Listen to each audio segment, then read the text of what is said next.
दोस्तों, इस वक्त मैं मौजूद हूँ कानपुर देहात के एक ऐसे क्षेत्र में जहाँ पर प्राकृतिक जो वातावरण है बहुत ही बेहतरीन है। और यहाँ पर पेड़ पौधे हैं, पक्षियाँ हजारों की संख्या में हैं या यूं कहें लाखों की संख्या में हैं। लेकिन सुबह होते ही वो सभी अपने अपने चारे पानी की व्यवस्था में निकल पड़ते हैं। तो दोस्तों, ये एक प्रकार से कह सकते हैं कि मेरा पहला ब्लॉग है अपने इस चैनल पर। और प्रयास करता हूँ आप सबको अच्छा लगेगा, मैं यहाँ पे दिखाने का प्रयास करूँगा। मैं एक गौशाला में रुका हुआ हूँ कानपुर देहात के। और इस गौशाला की खासियत ये है कि यहाँ पर जो गायें हैं वो रेस्क्यू की हुई गायें हैं। मतलब ऐसी गायें नहीं है जो रोड पर टहल रही थी और उनको लाके बांध दिया गया, बल्कि ऐसी गायें हैं जिनका एक्सीडेंट हो चुका था या किन्हीं कारणों से वो जख्मी हो गई थी, जिनका कोई सहारा नहीं था और बेसहारा गायें थी, उनको रेस्क्यू किया गया है।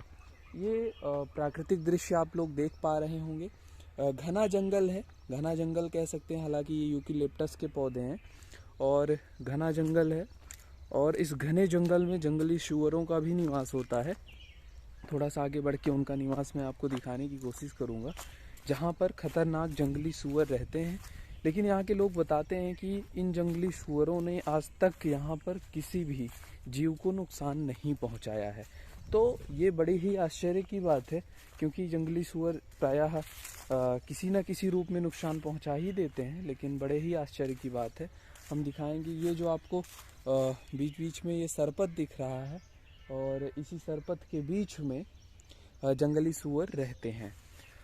ऐसा निवास वो बनाते हैं जहाँ से वो जो जनजीवन है उनसे थोड़ा सा दूरी बना सकें, क्योंकि वो भी अनकंफर्टेबल होते हैं और मनुष्य भी उन जंगली सूअरों से अनकंफर्टेबल महसूस कर सकते हैं। हालांकि अभी जिस स्थान पे मैं टहल रहा हूँ यहाँ पर जो ये गौशाला की गायें हैं और जो भी गोवंश हैं उनको यहाँ पर बांधा जाता है। और भी आगे बढ़ूँगा। आप लोग वीडियो में एक चीज़ तो नोटिस कर रहे होंगे, पक्षियों की आवाज़।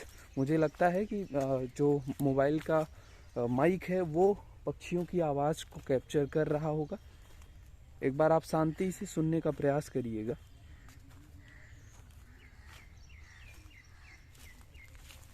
हर तरह के पक्षी यहाँ पर। अभी हमने हंस भी देखा, सारस भी देखा।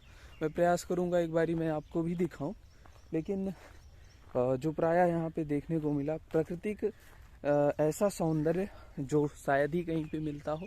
और शायद इस वजह से यहाँ पे ऐसा देखने को मिल रहा है क्योंकि गौ माता की यहाँ पे जो सेवा हो रही है वो काफ़ी बेहतरीन है। मैं आगे बढ़ूँगा गौ माता की तरफ भी, और आगे भी मैं दिखाने का प्रयास करूँगा। बाकी इधर थोड़ा सा डेवलपमेंट करके यहाँ पे निर्माण कार्य शुरू किया गया है। और जस्ट इसके अपोजिट साइड में यहाँ पे गौशाला आपको दिख जाएगी। यहाँ पर हर एक पेड़ पर आपको घोंसला दिख जाएगा जहाँ पर पक्षियों का निवास होता है। इस पेड़ पर भी आपको दिख सकता है। मैं कैमरे के माध्यम से कोशिश करूँगा, क्योंकि पहला ब्लॉग है तो थोड़ा सा कैमरे पे कमांड नहीं है अभी। बाकी आप ये इधर देखेंगे तो ऊपर एक घोंसला आपको दिख जाएगा। ये अभी दिख रहा है ये घोंसला आपको। ये ऊपर एक घोंसला आपको दिख जाएगा, इसमें पक्षी भी आपको दिख जाएंगे। और बहुत ही छोटे कद के पक्षी, बहुत ही छोटी साइज़ के, और काफ़ी बेहतरीन रंग और कलर बिखेरते हुए। हालांकि अभी दिख नहीं रहे हैं, दिख भी रहा है लेकिन आपको मैं नहीं दिखा सकता हूँ क्योंकि काफ़ी ऊंचाई है और इस वजह से शायद मैं ना दिखा पाऊँ। हालांकि वीडियो बहुत लंबा नहीं करना है। और ये वो सारी गायें हैं। और सबसे आश्चर्य की बात मैं आपको बता दूं, गायें गुड़ खाती हैं, गायें चारा खाती हैं, और गायों पर हर एक तरह से गायों पर ध्यान दिया जाता है। हालांकि ये सभी बेसहारा गायें हैं, सरकारी फंड भी नहीं आता है, स्वयं से और जो डोनेशन से पैसा आ जाता है उसी पे आधारित है। और काफ़ी बेहतरीन रूप से यहाँ पर कार्य चल रहा है।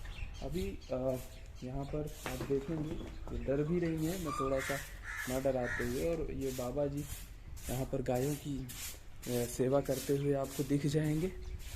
और पूरा परिवार समर्पित है गौ सेवा में।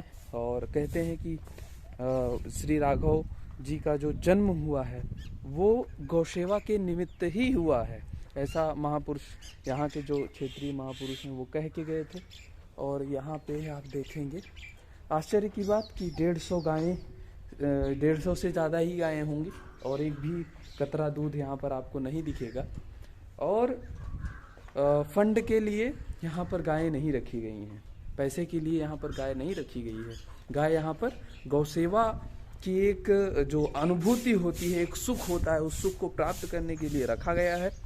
और जब पैसे की बात आती है कि यहाँ पर मैनेज कैसे होता है, क्योंकि 150 गायों का जो खर्च है इस महंगाई में कम से कम 2.5 से 3 लाख तक जाता है, जैसा कि मुझे यहाँ पर बात करने पर पता चला। लेकिन उस पैसे को मैनेज करना बहुत ही कठिन है। हालांकि डोनेशन के माध्यम से किसी न किसी तरीके से मैनेज हो रहा है। बाकी सरकार तो भैया साल भर में 7,500 दे रही है और उसमें भी तरह तरह के दकियानूसी अपनाए हुए हैं। ये एक तालाब बगल ही हम आपको दिखाएंगे, सरोवर कह सकते हो इसको। यहाँ पर सारस, हंस और भी तरह तरह के पक्षी आपको दिख जाएंगे। हालांकि अभी नहीं दिख रहे हैं क्योंकि सुबह होते ही ये सभी अपने अपने भोजन की तलाश में निकल पड़ते हैं। और इधर एक ये आपको दिख जाएगा भोलेनाथ का एक आश्रय, जहाँ पर भोलेनाथ की पूजा होती है। और यहाँ पे एक मेरे भाई बैठे हुए हैं, ये आपको दिख जाएगा। और भी हम आगे बढ़ेंगे, इधर भी गौशाला की कुछ गायें यहाँ भी बंधी हुई हैं और कुछ 3 पैर पे हैं, कुछ 4 पैर पे हैं। 3 पैर का मतलब एक का पैर टूटा है, किसी की गर्दन टूटी है, लेकिन सबका इलाज चल रहा है और सबको यथोचित भोजन और सबको यथोचित आहार यहाँ पर उपलब्ध कराया जा रहा है। एक घोंसला भी हम आपको यहाँ पर दिखाएंगे। और ये आप घोंसला देख रहे हैं पक्षी की, मैं प्रयास करूँगा इसके अंदर का पक्षी तो मैं नहीं दिखा सकता क्योंकि दिखेगा ही नहीं तो मैं कहाँ से दिखाऊंगा। मेरी तो कोशिश रहती है कि मैं दिखा दूं, लेकिन अब अंदर क्योंकि लाइट तो है नहीं अंदर उसके, तो इस वजह से आप लोगों को नहीं दिखेगा। और वीडियो 7 मिनट का हो चला है, मैं प्रयास करूंगा इसको जल्द से जल्द ख़त्म करें।